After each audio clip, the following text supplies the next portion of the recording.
Good afternoon, good evening, good afternoon, good evening, afternoon for some, evening for others.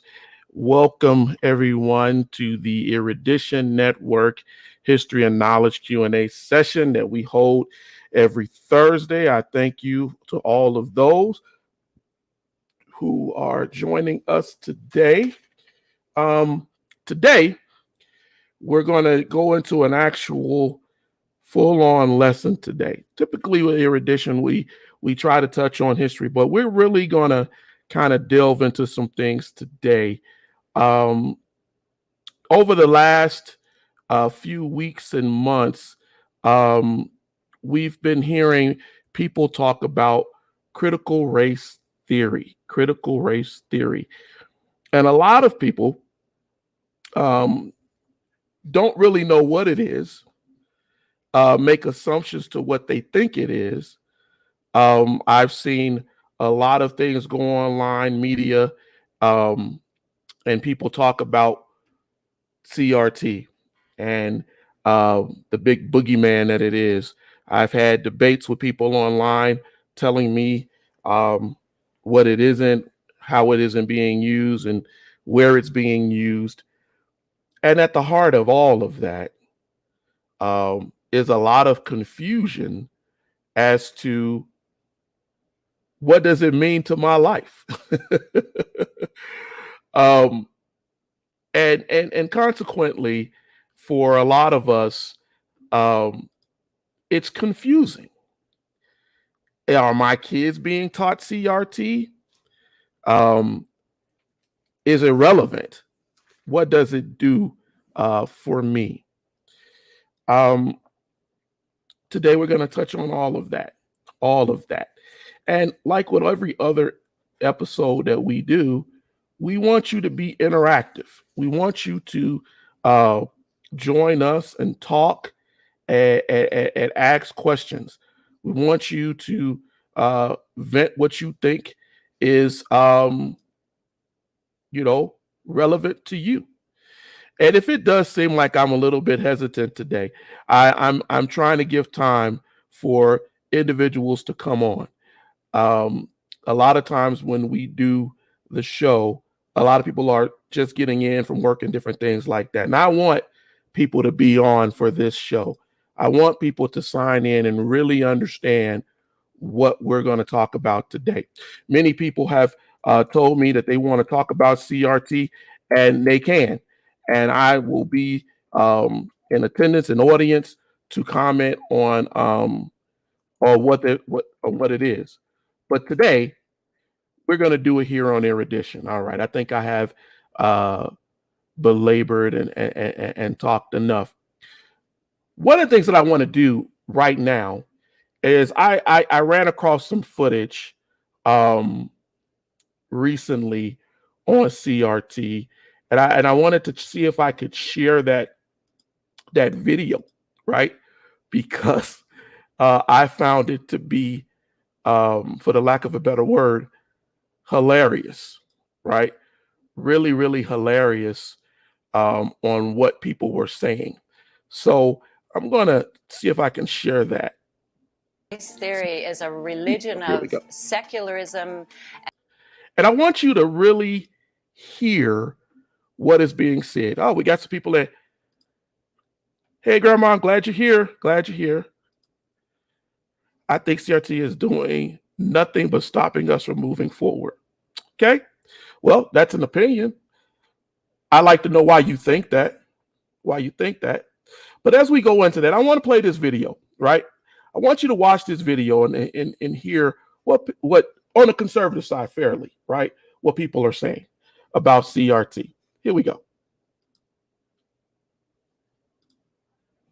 Critical race theory is a device designed to capture white guilt. It is about working to change and overthrow infrastructure. An ideology that threatens to overturn the advances of human civilization over the last 500 years. Critical race theory is basically teaching people to hate our country, hate each other. Critical race theory and supporting all these antichrist indoctrinations of our children. Critical race theory. Yeah. What does that do to a black boy Black and white kid. who's mother is a white and whose mother is black and whose father is white, right. does it reinforce the Oedipal notion all kids have, wanting to kill their father and marry their mother? I mean, what does this do to the children? It's not even about race. It's about destroying the existing society, using race, using gender, using the climate, using immigration. Ladies and gentlemen, all of that is what we're hearing out here. And this has been the rhetoric. And we're going to get into that today. Gina, hey, how you doing? Glad you're here. Glad you guys are on. I think it's because of the way society is. The younger generation really don't care about race as it does. Okay, that's another theory. Let's get into this. All right, critical race theory is not the boogeyman. It is also not fully just concerned with history. Me, myself, I get pulled into critical race theory discussions because of the history. Now, don't get me wrong. Critical race theory does touch on history. And it does go to kind of talk about the revision and the way history is. But let's deconstruct here, right? There are certain tenets of critical race theory. One of the things that that you want to do in CRT, traditional CRT, and I want to stress this because over time things change, right? And that's the other thing that none of those people were talking about. It's not about the Oedipal complex. Nobody's trying to sleep with their mother and kill their father. It's none of that. Nobody's trying to overthrow the government. Nobody's trying to teach your kids to hate themselves, as I heard other people say. This is none of that. And I would have to disagree that people aren't concerned with race. We're going to get into that too. What this comes down to, I wrote some questions down today, and I want those out there to think about these questions, okay? In honesty, because this is what we're doing. We're trying to be critical, right? We're trying to think. And what it's saying is racism, this is my question, is racism normal? Is it a normal thing or is it abnormal? That's the first question. What do you think about that? Do you think that racism is a normal way of thinking in our society, or is it an abnormal way of thinking?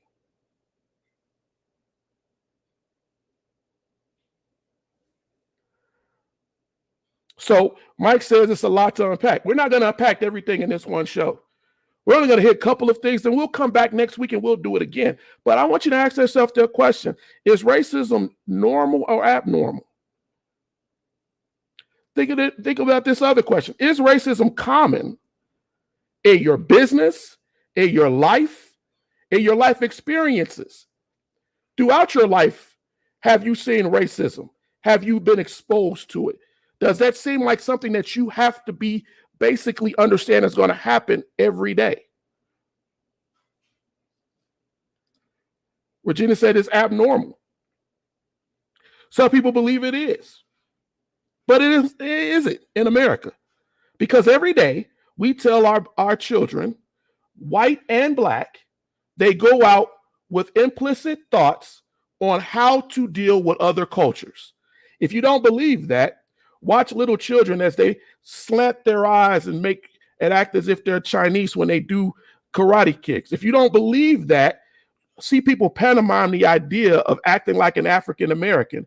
If you don't believe that, see people pantomime how they act, with how they perceive Mexicans to act.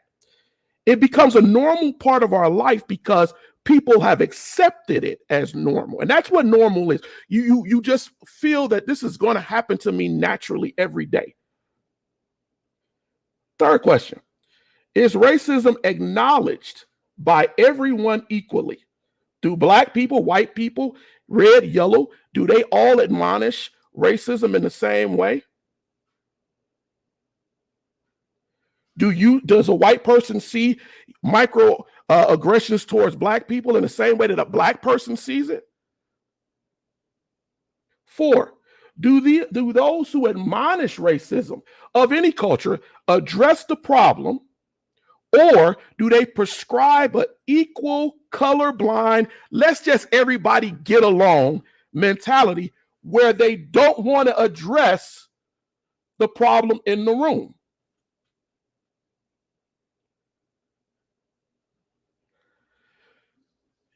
So what's said in the US, it's normal. However, it's an abnormal way of thinking by humans.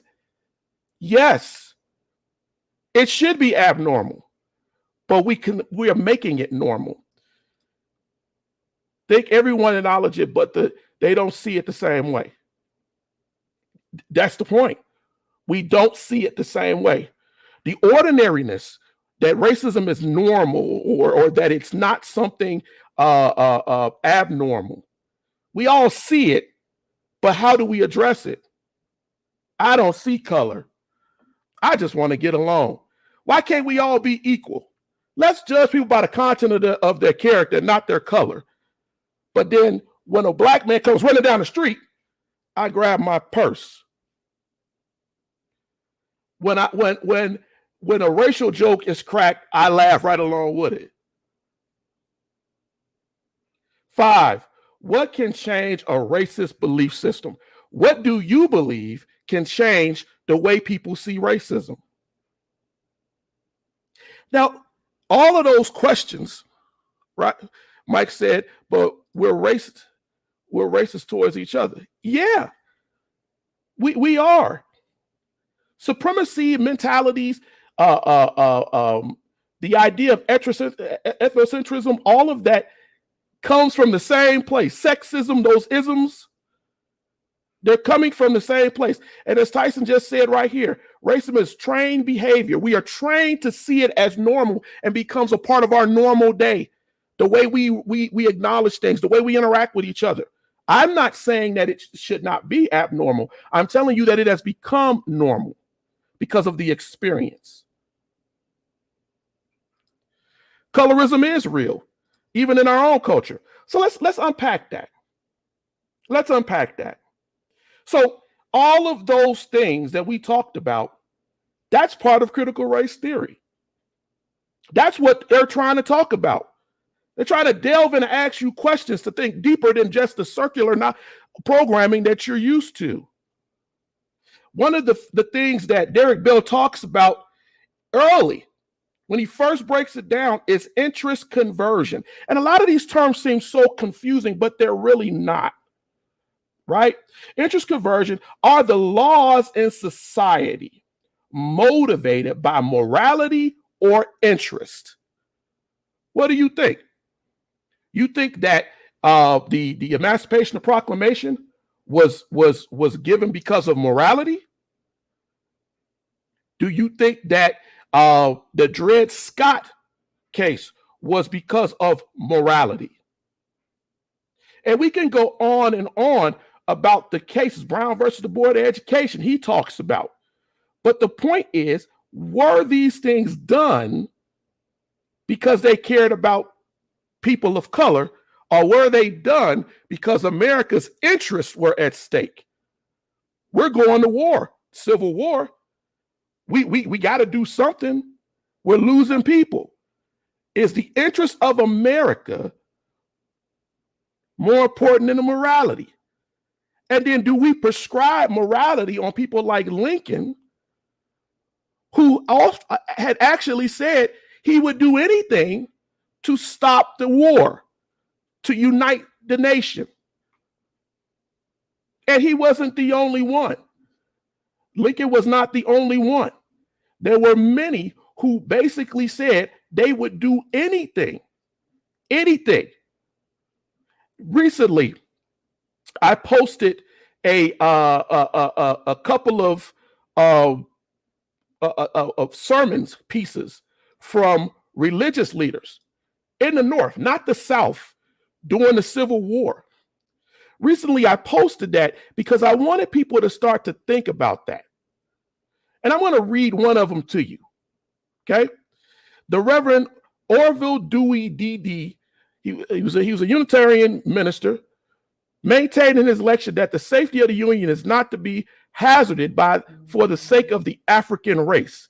He declared that for his part, he would send his own brother and child into slavery if needed to preserve the Union, because the free and slaveholding states and counseling the slave to similar magnanimity. In other words, I'm going to tell the freemen who are in my church that they themselves should go back to slavery. He thus exhorted them, your right to be free is not absolute, unqualified, irrespective of all consequences. If my espousal of your claim is likely to involve your race and mine together in disasters infinitely greater than your personal servitude, then you ought not to be free. You should be a slave. In such a case, personal rights ought to be sacrificed to the general good. You yourself ought to see this and be willing to suffer a while for the many.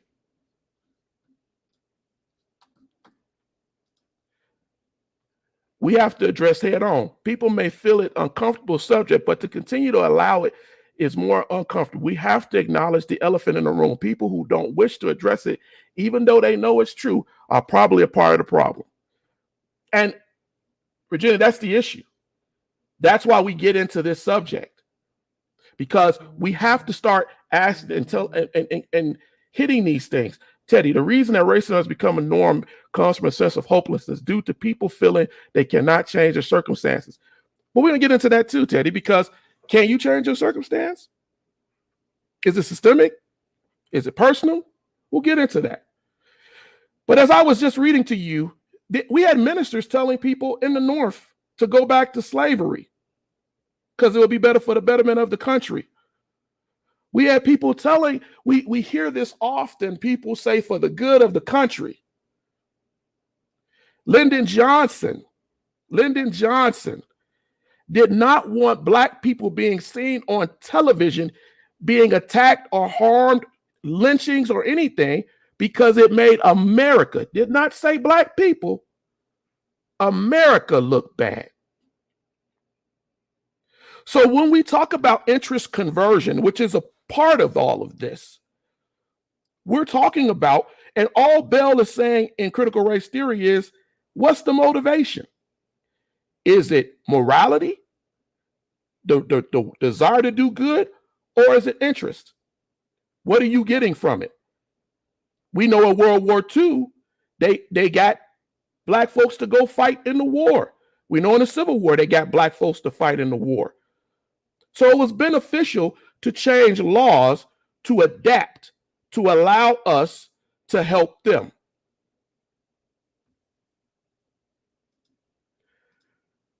Systemic racism is not as big as it's being painted. I think Southern states, it exists. So we're going to get into that too, because that's not true. The comments I just gave you are from northern states. When we looked at a couple of weeks ago, the lynchings and the massacres, those were also in northern states. When we look at the cop shootings and the things that are going on right now today, those are all over the country. But let's talk about that systemic racism thing. Let's get into another principle of CRT. Let's talk about social construction. Social construction creates the idea that race, stereotypes, physical traits, all of those things, your skin color, what Mike said, skin tone, eye color, all of those things are false. We have constructed as a society the idea of race. Now, there's truth to that. Historically, there is truth to that. When we ask the question, who told you that you were a Negro? Who told you that you were a slave? Right? A majority of Black people are taught how to grow credit to be able to get home loans. We'll get into the whole financial thing too. I don't know if we'll get into it today, but we're going to get into it. But let's stay on that topic right there for a moment. What do you think? Do you think that we construct race? And I mean Black, white, and whatever. Do you think that it's a construction of the mind? Do you think that it's something that happens because of as we said earlier, because it works for us? Is it conditional? Does it change over time? Because the argument is that racial construction shifts. And I'll give you an example of that. I'll give you my own example of that. Not out of any book. When you look back at the history of the United States, when the Irish came over, let's remove blacks. When the Irish came over, right, they were treated horribly. Some were killed. And the nativist ideas in America said that you are not American. You are lower than us. The Italians had similar situations. The Asians had similar situations. And during the early 1900s, almost every immigrant group that came over here was mistreated. They were treated a different way. And that's because at the time, the society saw them differently. But we could argue right now, look at it and say, are those same people, are Italians and Irish excluded from the ability to be considered white? Do they see themselves as a part of the white structure of America now, not back then? And so we have a whole lot of groups who are clawing to be accepted, to be put into this conditional shift. And because of that, we also look at how stereotypes form, right? So a lot of people, you say you'll go with conditional. Yeah, it is conditional. Some of it is, right? When you look and you see that, say black folks, let's get back to us. At one point, when we were in slavery, when black folks were in slavery, they were considered to be jovial, fun, goofy, that good old loving slave, childish, right? They had to take care of us. They couldn't let us get into any trouble because we weren't smart enough.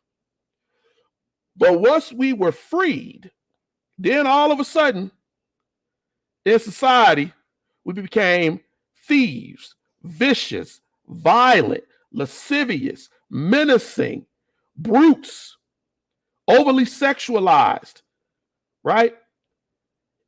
The conditions shift because now they had to say to the society, let's protect ourselves from them. But wait a minute. Before, they were friendly, loving, good old Joe, good old uncle, right? They were all of those things. My grandmother said, you can't have no sound. Can you guys hear me?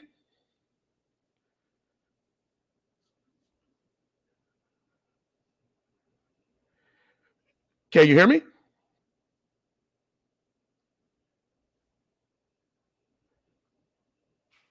Okay, I'm going to assume that you guys can. All right, okay, great. But what I'm saying to you today is it shifts. Let's look at the Middle Eastern people, right? It's just a general.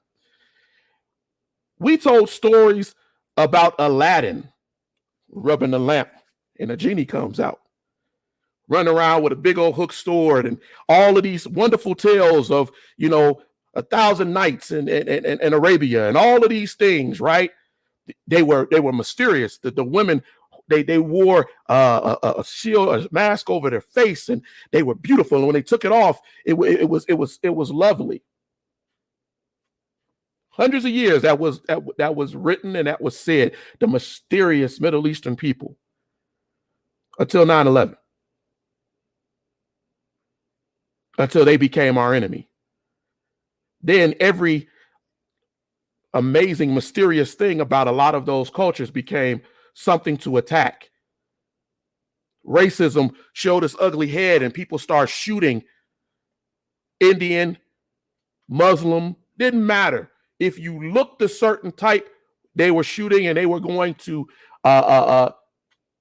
defend America against you because you could not be trusted because you would kill Americans. So when we talk about why critical race theory talks about social construction and social construction shifts, That's why.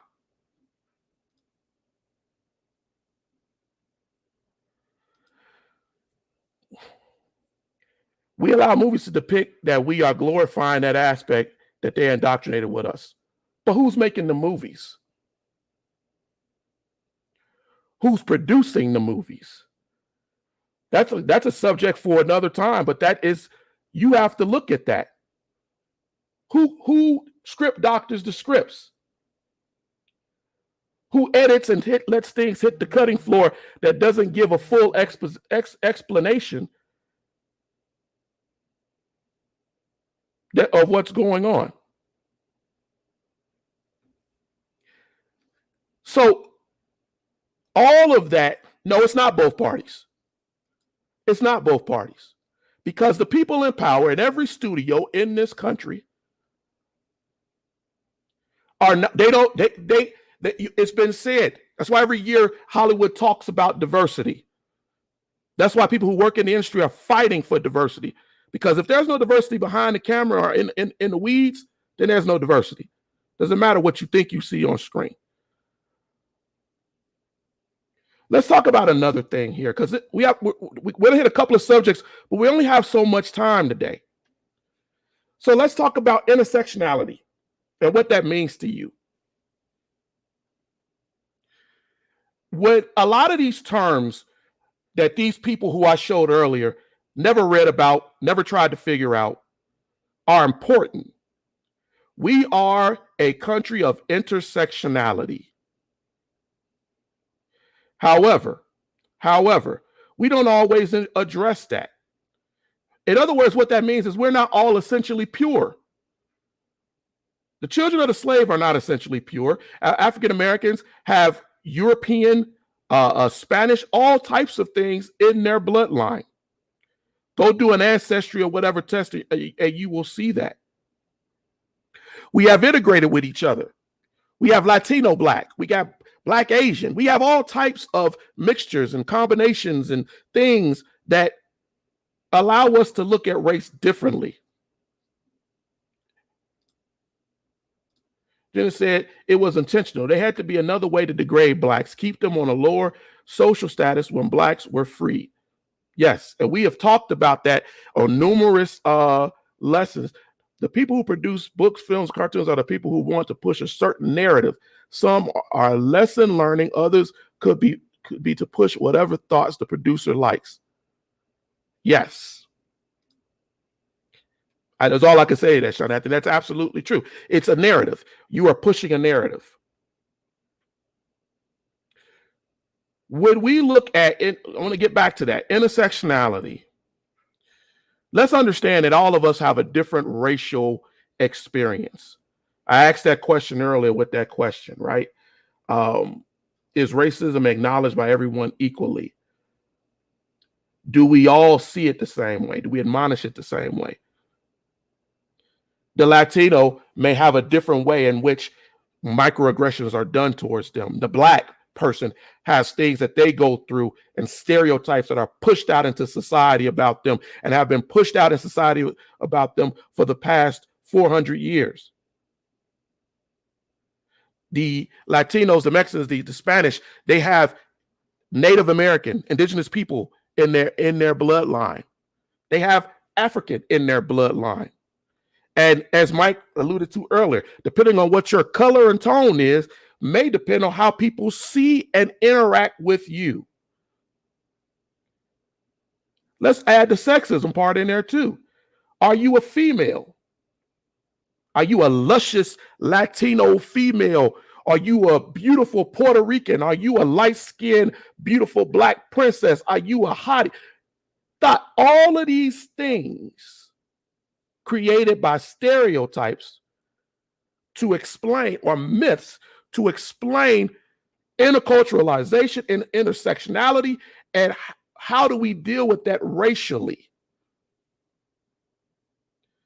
I hope, ladies and gentlemen, what you're seeing here is that the mixture and what we're doing here, and the reason why anybody's even stressing to you the idea of critical race theory, because a lot of these things we don't think about.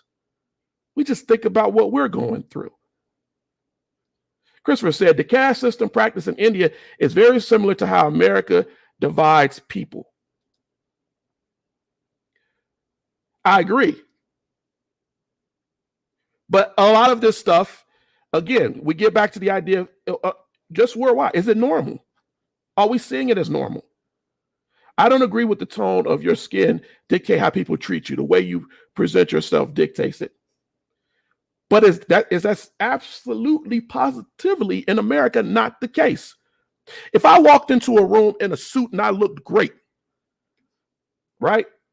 But I was a murderer and a killer, they wouldn't know. I'll give you even better. I walk into Walmart with my family. This has happened. We buy something. We're getting ready to leave. A white family walks out and the alarm goes off. Bing, bing, bing, bing. They don't stop the white family. They stop my family. And as a matter of fact, my family is the first one to pull out the receipt. Because people's thought process is, this must be the people who stole something. So when we say how people's skin tone and color, let's understand people are conditioned. And that gets us into another section too. I'm glad that you brought that up, Nathan, because that brings us to another section here. I want to talk about implicit bias, implicit association tests. Have any of you out there ever taken an implicit association test? Do you even know what that is? I always give you a second because it's a little bit of a delay. But that implicit association test is huge. For years now, Regina said no. For years now, they have been telling us that implicit bias is a huge problem in our country. We know that to be the case, ladies and gentlemen, because when we hear cops and people, even regular folks, they talk about how they feel about other cultures. I'm going to go back to what Mike said earlier. How I feel about that dark-skinned black dude, or it's different than how I feel about this light-skinned black dude or this black girl. She's sexy. That black girl, the darker one I don't like, or the darker one I like, but the light-skinned one, you can't trust them. These are all stupid comments that I made. But where does that bias come from? When they looked at the results of what had been garnered over 20 years, right? They found that a large percentage of Americans have a distrust of people who do not fit their mold. They're not perceived to be like them. Implicitly, that means subconsciously, their responses, how they speak to them, how they greet them, how they smile at them, just a simple look. My son told me one time that a teacher gave him a look on the screen, remote learning, and he knew that he said she was up to something. And he was right.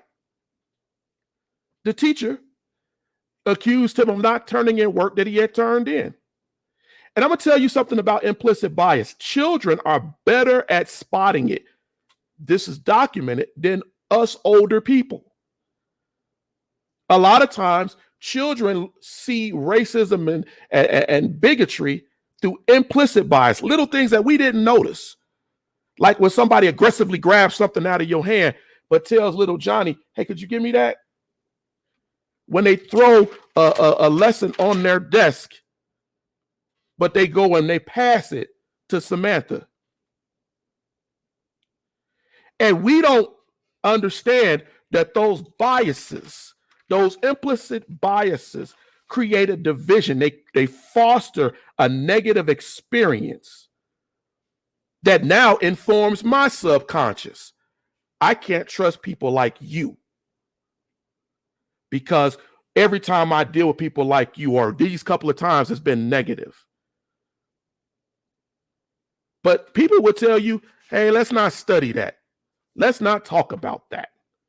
That's That's what we're dealing with right now. All of these issues I've talked to you about, the interest conversion, the ordinariness, the societal social construct, the social construct shift, the intersectionality, the implicit bias. That video earlier, they gave you everything in the world that it was. Conservatives were telling you that it was the Oedipus syndrome and the people wanted to kill their daddy and all of this. Have I told you any of that so far? Has that been exposed in any kind of way that you're trying to do? Not only that, you're not even guilting people. We're trying to critically understand, how do we deal with each other better? How do we understand each other better? That's what critical race theory at its heart is supposed to be. I'm not judging you, white man, and white man, you not judging me. We don't want to repeat our past. We don't want to go through these things. We don't want to hate each other. We want to grow. We want to love. We want to understand.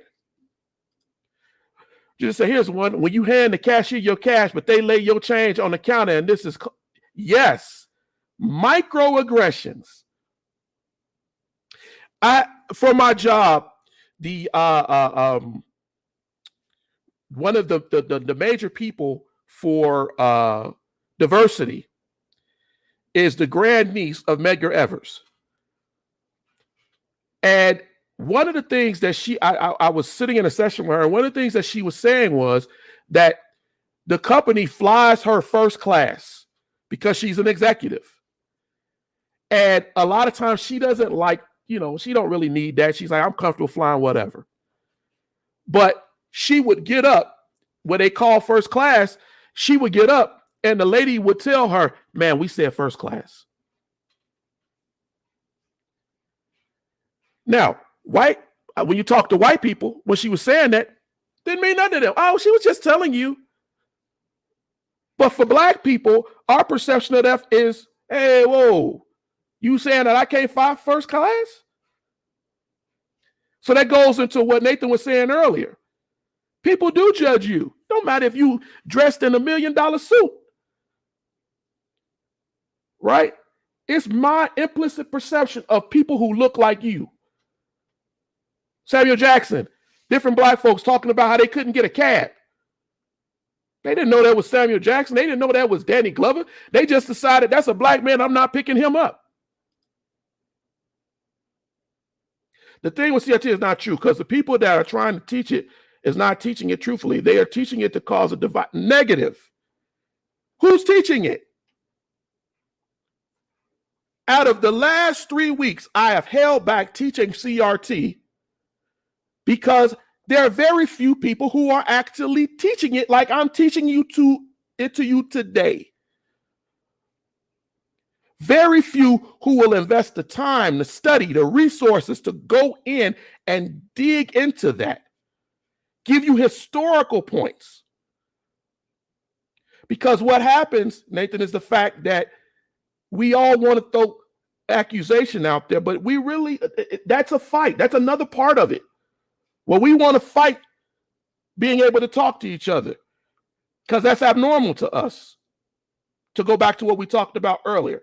We're running out of time, so I want to get a little bit into some other parts of this, right? And I wrote this down today, so bear with me. When we talk about all those things we talked about, how interest people did things because it benefited them. When we talk about how all of this stuff has worked, I got a couple of more questions. I'm going to ask to see what Tyson said here. My condo in Las Vegas Strip, living at the top of the building, being asked in the elevator if I lived there and how did I get such a high floor? Yeah. Microaggressions. Schools are teaching, it's teaching wrongly. My little cousins call all white people Karens and Kevins. That comes from societal conditionings too, not just the school. We all have different schools of thought out here, right? So if you're not educating your kin, your children, your family, if you're not getting them to mentors to properly educate them, then they are going to be at the behest and at the experience of what is out here. And they can get lost in all of that. But I'm going to ask these questions. Is it okay to have pride in your race and brag about it. What say you? Is it okay to do that?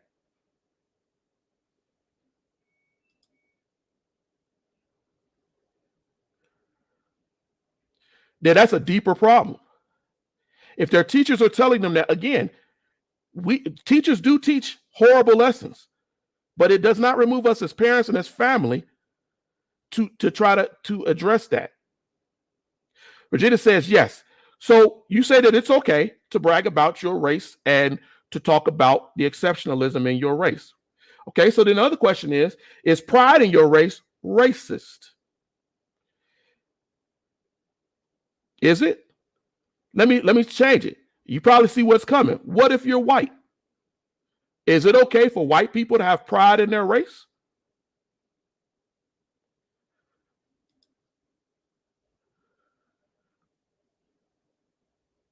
What is rubbing in your faces? You living in poverty. Loves black people, 80% of black people in this country still are struggling. So if I tell you I'm the first black person to get accepted in this country, and I'm happy about it, is that rubbing it in your face when 40 different people that I know of that sit with me are all white? I mean, I'm not making any judgment. I'm just asking this question. Gina said, yes. And so that's the thing. What are we saying here? Right?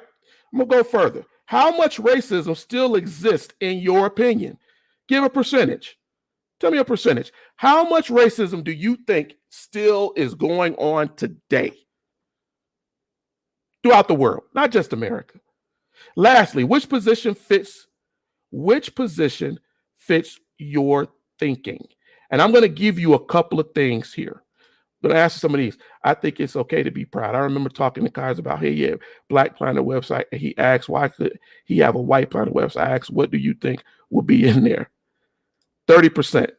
So you think 30% of racism still exists? Anybody else? I'll keep it up. You keep on going. There is a lot of racism in this world. Sexism, isms, bigotry in this world. We see it every day and we don't address it. Teddy said 80%, give or take. But I'm going to ask this last thing here, because like I said, it's a lot to unpack, ladies and gentlemen. And I hope you're getting something from this. Critical race theory tries to break some things down, and I try to give my own, spin on this. So I'm going to ask you, I'm going to give you, Michael said 90%. Racism is pervasive and many times goes unnoticed. Yes, racism, ageism. So I want you all to listen to what I'm saying. I'm going to go through all three of these, and I want you to tell me where you think you fit in and how you deal with racism. Okay? Are you a person who sees racism and discrimination as a matter of mind, attitude, and behavior? You think we construct race as a society. We use it to solve racism. We need to change how we see, think, and interact and teach others about race. In your belief, you think that this can stop people from seeing race as an issue. Do you fall into that mentality? Here's another. That's one. Two, you are a person that sees racism as a system. You believe that society gives privilege and status to some and not others. You believe that there are hierarchies and good old boy systems and systemic systems that provide the ruling race with better schools, jobs, education, homes, upbringing, money. You think changing these systems will allow others to compete equally and will switch the game and allow you to be seen equal to those in power. And that will open up the door and change and remove people from privilege. That's two. Do you think you fall into that group? This is the third. You see racism as a competitive war, a war for domination. And you look to history and you notice that racism changes over time depending on who's in power and what the national need is. You think circumstances change over time and with pressure, and you are willing to put pressure in order to make change. And changing the circumstance opens up opportunity for races to accept minorities because they will then know that they need you. Such as they needed workers to come into the country when they needed Mexican Americans to come in, and they opened up the doors to let them come in. You believe that doing that, they will not see you as the stereotype or the idea of the lazy Mexican or the unjustified black man or woman, the lazy black. And you believe that once they do that, that will change the system. Which one of those three do you fall into? Would you consider yourself to be 1, 2, or 3?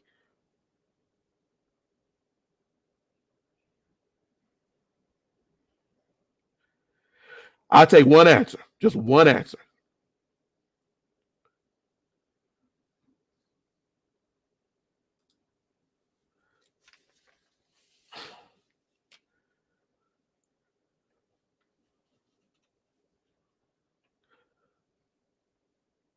Michael said a little bit of 3, but definitely 2.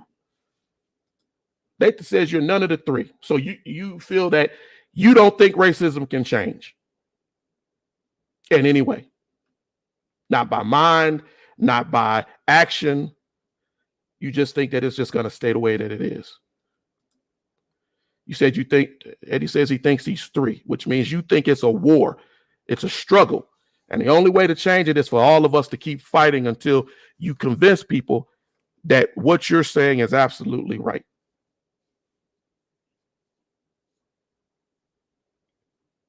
Michael said all 3.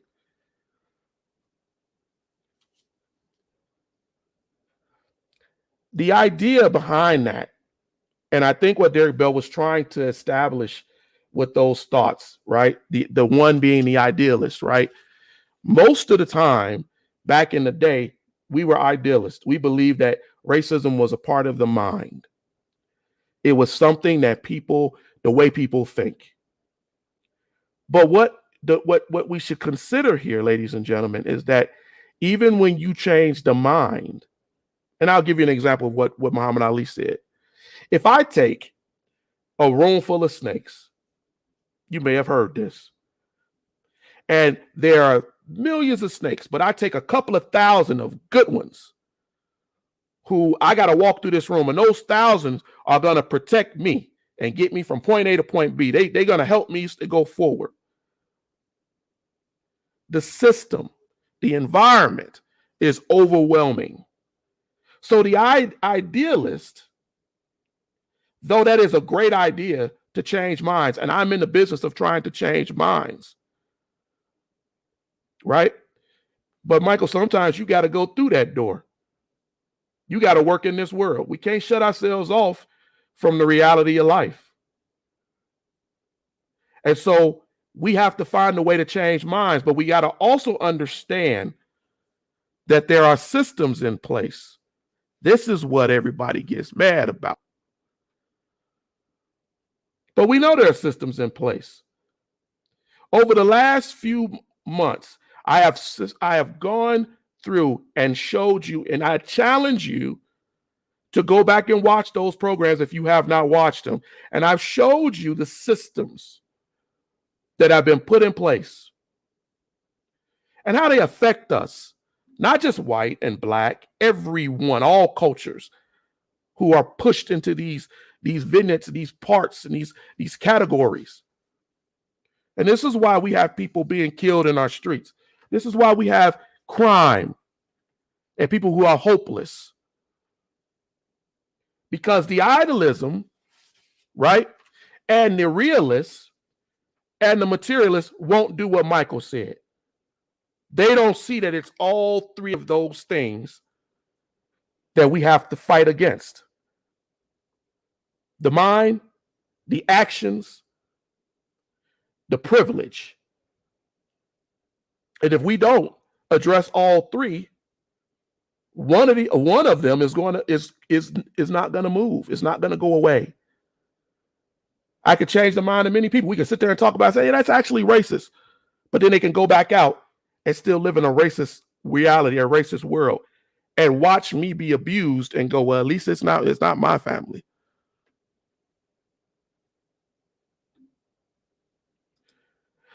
Teddy said, I believe racism works as a war. It doesn't matter who's right or wrong. It just matters who's left standing. Who's left standing? Well, that's been the mentality of dominance, imperialistic mentality for the better part of almost 1,000 years. When it comes down to different societies, who is the ruling party? Who is at the foot?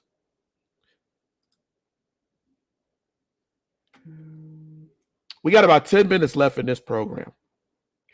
And I'm not going to go any further with any more parts of CRT. I want to hear from you all. Even if you want to come on the show, and I'm going to, as I've done in the last couple of weeks, drop the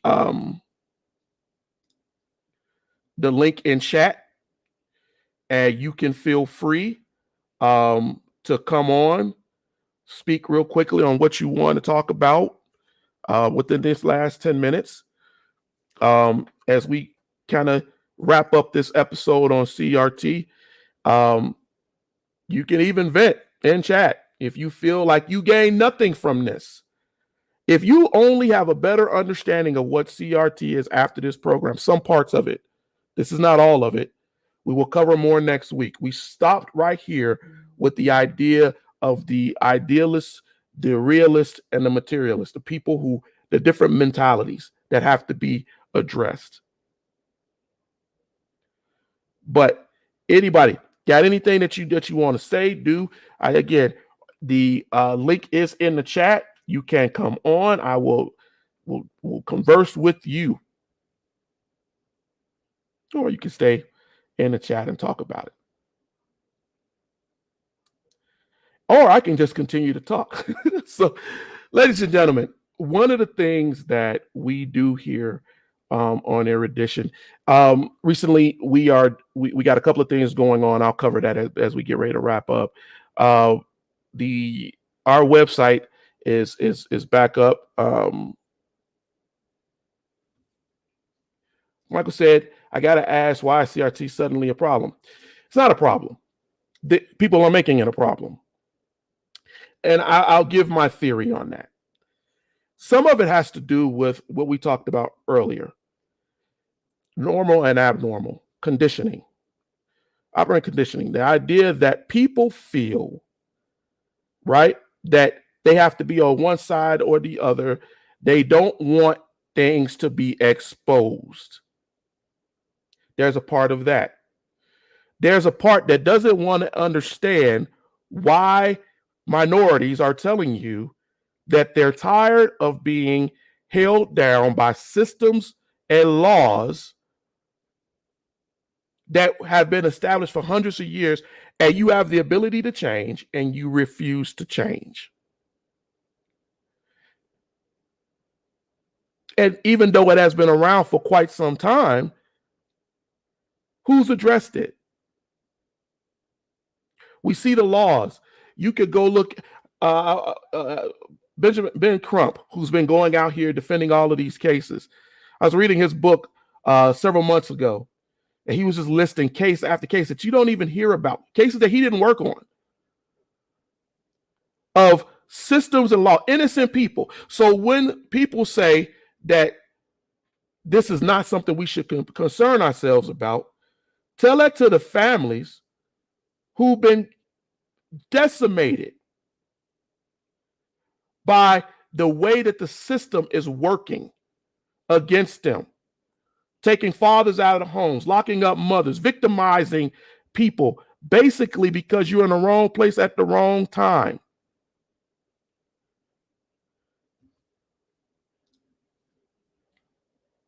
Seems like they only got a problem with it now because they don't got any other things to get. They have no way of stopping it.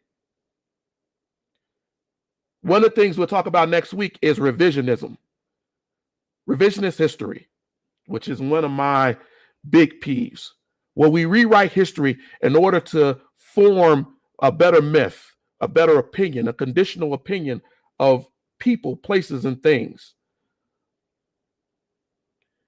Those lies in which we tell ourselves that the Civil War was basically a war for states' rights.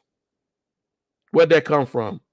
A man named Archibald Dunning, for the better part of 60 years, taught professors and teachers, academics all throughout the country to accept that lie, to rechange the idea of the lost cause. Revisionist history is a huge part of why they're mad, because they've been allowed to revise and to rewrite history.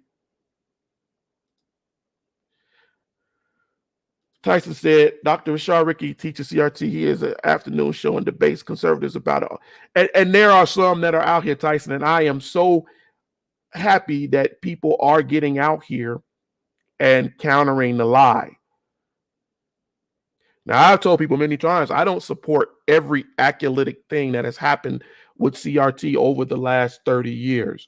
There are some parts of it that are speculative because different people get involved and they make up things. Well, that's with anything that is out here in education. But I always tell people to vet whatever it is that you're looking at. Today, when we're done with this program, I'm going to give you links on what you can read, because that's the thing that I do with Erudition. It's not just me sitting on here bloviating to you theory. I want you to read. I want you to understand. I want you to grow. Alabama and Texas are making it illegal to teach or learn about true history. Do they plan on restricting the internet? They don't have to, Tyson. All they have to do is tell people that you shouldn't read this. You shouldn't learn this. Earlier today, and I'm gonna close out with this, but earlier today, I on Erudition, you feel free to go on there and read it.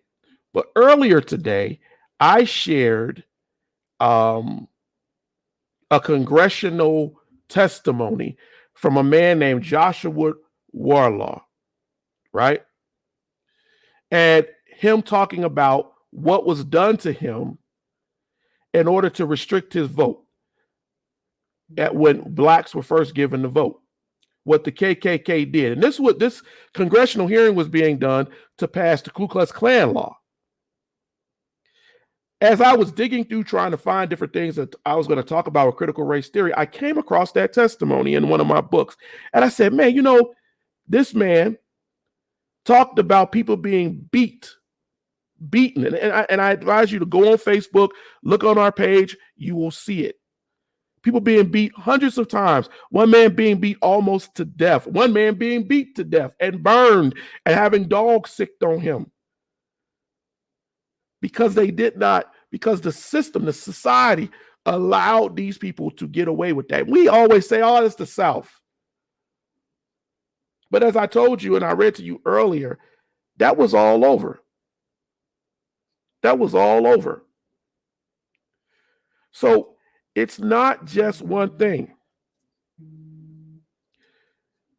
Michael, you should see a link on the in the chat. We got about a couple. I'll if you do call in, I'll extend it for about another 5 minutes. We got about another 5 minutes. I try to keep this to an hour, but yeah, I'll be here. You come on.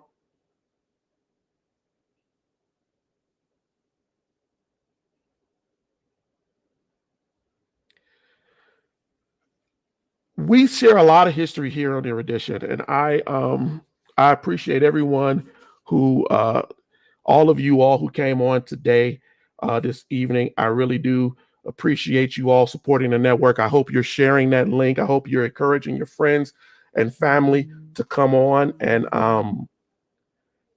spend time and listening. And even if we're, as I've always said, even if we're just background communication in the back that spurs conversation, I'm happy with that. But I don't know if Michael's still trying to come on, but I just wanted to say thank you. one of the last things I want to say also, there are a lot of memes. It's a peeve of mine.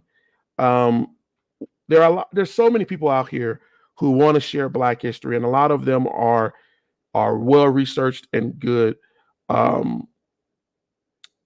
But one of the things that disturbs me is that a lot of times they're not.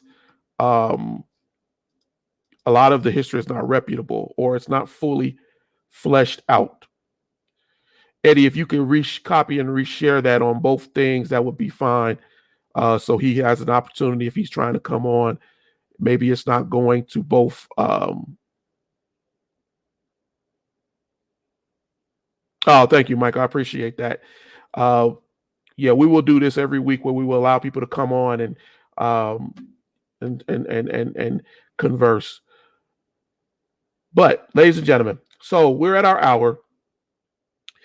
Please share this video. If you feel like you've gotten something from it, share it. Even if you feel you got nothing from it, but you feel that, you want to support the network, please share. Please share. We appreciate that. We're trying to grow further. Erudition is a labor of love. And I really want you all to learn. And I try very hard every week to provide you with things.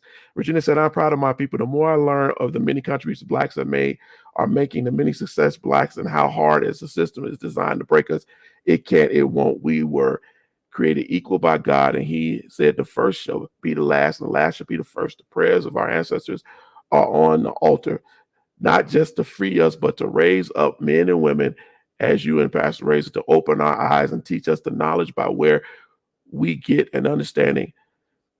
Virginia, I agree with you. This is always hard because history requires us, study requires us to study. And you'll notice in the back, I have many, many books. But what I also try to do, ladies and gentlemen, is get source information. I love to find the people who lived it. I don't want nobody's theory. Who lived it? Who went through it? And we try to provide you with sources that you can read it yourself. Today, when we go off, there will be some things on here I will list for you all, books on critical race theory, so that you can go in and read yourself. You can learn for yourself, and you can grow for yourself, because that's a huge part of it. Erudition means knowledge, understanding. So for all of us here, in my family who helps with this, I thank you all. We're going to sign off here. But again, share this program, hit us and subscribe to us on on YouTube, and like us on Facebook. And our website is coming. Our website is coming. All right, everybody. Peace, love, and thank you again for another great, great broadcast.